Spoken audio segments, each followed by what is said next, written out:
Hi, welcome to our podcast today. We're going to talk about healing and in particular the role of the demonic in the healing. As we read the Gospels and see how Jesus prayed for people, he prayed a couple of ways, and I want to just mention those today. Firstly, everyone he prayed for was healed, which is just marvelous. But some of those that were healed were just healed by a prayer from the Lord. And the other folks who were healed, they had to have a demon cast out of them that was associated with that illness. And so nothing has changed over the years. We still follow Jesus' model. We still follow the heavenly recipe for healing. So some, as you pray for healing, people will get healed, and others you'll have to cast a demonic out of them. So I want to give you some biblical references for these today. In Matthew 12, verse 22, there was a spirit attached to the blindness and dumbness of a person.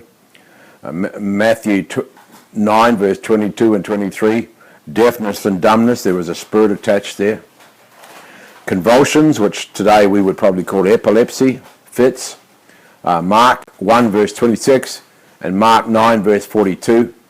And then we have the spirit of infirmity, which we talk about the bowed down woman in Luke. We want to talk about that for a little while. It's a marvelous story.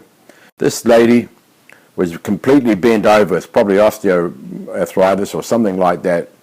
And she spent her lifetime just looking at people's feet, looking at the ground, finding it very hard to look up.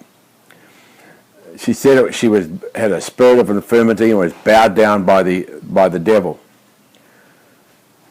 Can you imagine the scene today if that happened? Jesus came up and prayed for that person. And that lady, for the first time in her life, looked up upright. And the first face she saw was Jesus. I find that incredible. My imagination just runs wild when I think of that. What a great thing when you stand up in life, you see the face of Jesus. This is how Jesus can straighten us in any area of our life, in our body and our soul in particular. And so all these medical conditions that I've just mentioned were bona fide medical conditions which had a demonic attachment to them.